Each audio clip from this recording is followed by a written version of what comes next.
So this is a response video to Celeste TV. Let me start off by saying, Celeste, I loved your video. You told nothing but straight facts and the truth. So I want to touch on a few things that I remember you talking about in the video.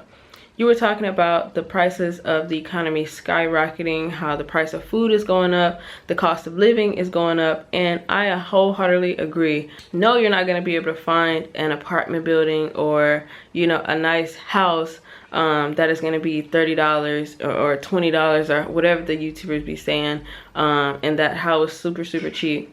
That's false.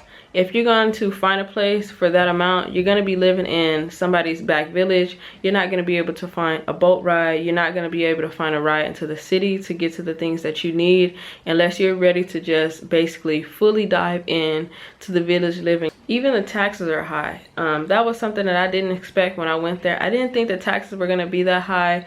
But I went into a market one day, bought some stuff, and I'm like, why did it come out to that total? So once I paid for it, got my receipt, and I look at the bottom and the taxes are super high. And there's like 2 or 3 different taxes that they charge you for.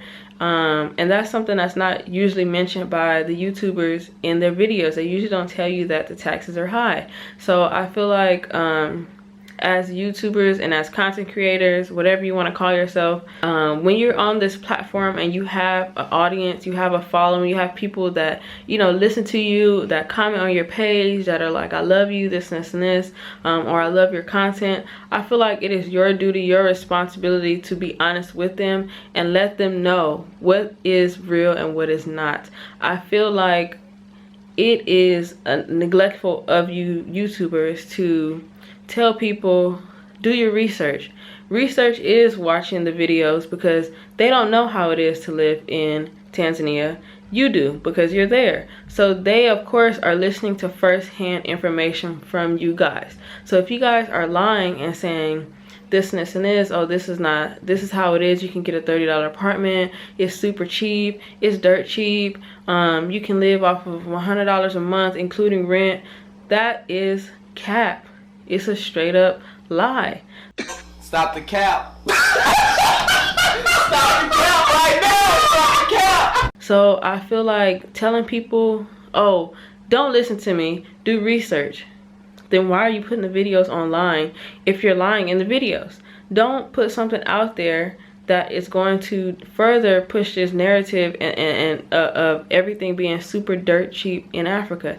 It just doesn't make sense. If you call yourself a content creator and you have a platform, you have people that listen to you, put out the truth.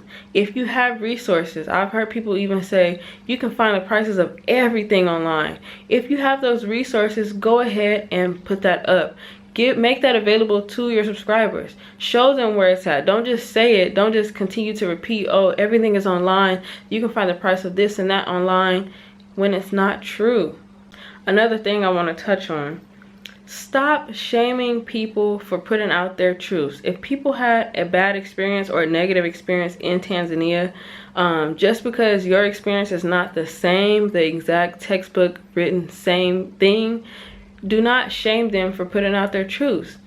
I don't understand what that's about. I don't know if you guys are clout chasing or if you guys want attention, if you just want to be relevant and put out, you know, response videos to these people. I just don't know. I just don't understand it. I don't understand why other Black Americans, remember you're American, you're not Tanzanian, I don't know why other Black American women decide that they want to bash other American Black women for telling their truths and telling their experience, what happened to them while they were in Tanzania.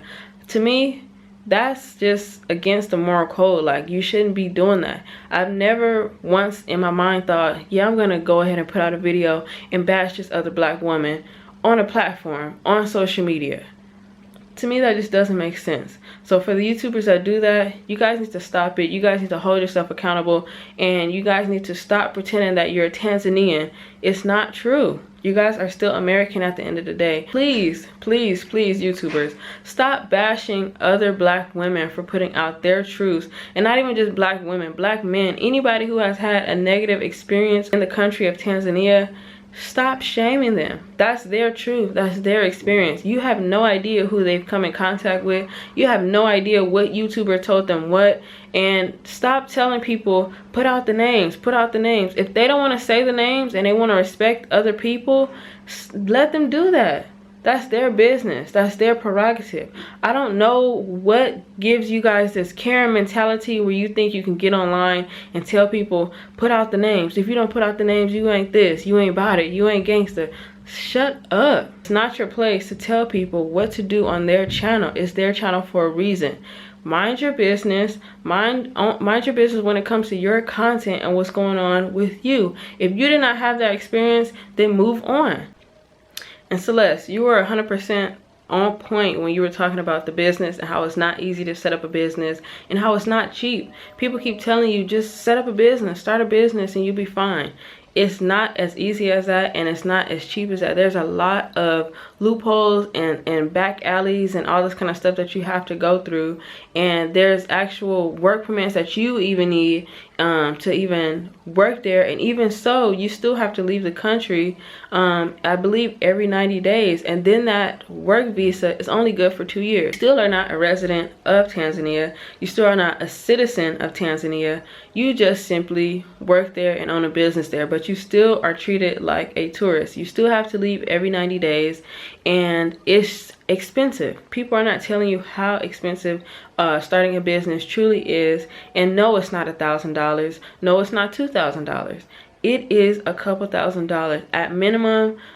People, I've heard many different accounts of people starting a business, and at the very bare minimum, it's at least $8,000 to $10,000 to start a business, to even start that business and get it off the ground. And that's not including putting any product on the shelves, hiring employees or anything like that. That's just the startup cost of the business, and that probably covers maybe your visas and things like that, but it's very expensive, to say the least. And you guys are all depending on the expats and the diaspora that's coming over from different places to support your business, because locals don't make that much a month or not even a year to be able to afford to buy products inside of your business, because again, they're going to be high priced.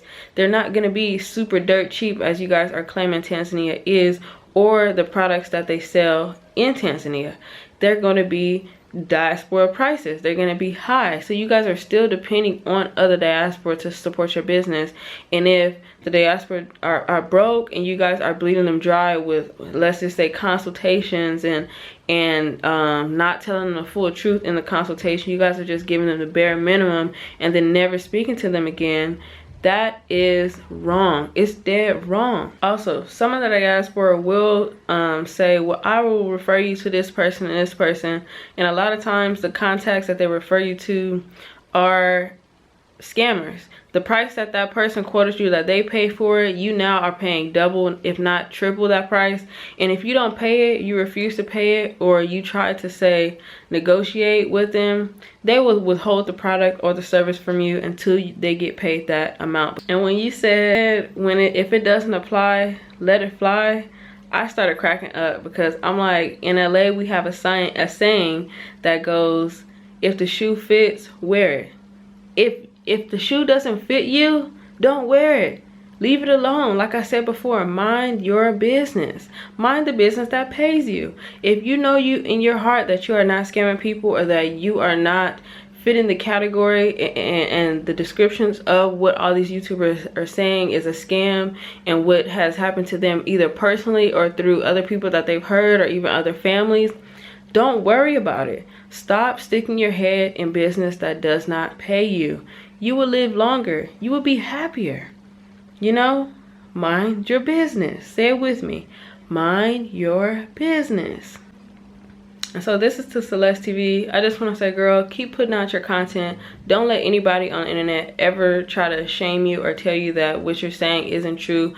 If you know that is true, and I know that is true, and other YouTubers know that is true, continue to put out your truth. Nobody can shame you for it. It doesn't matter if 1,000 response videos come out and they're hating on you or it's negative. don't worry about it. Keep pushing, because that's your truth, and nobody has a right to tell you that this is not your truth, or that this didn't happen to you, or this didn't happen to either your family or somebody that you know personally.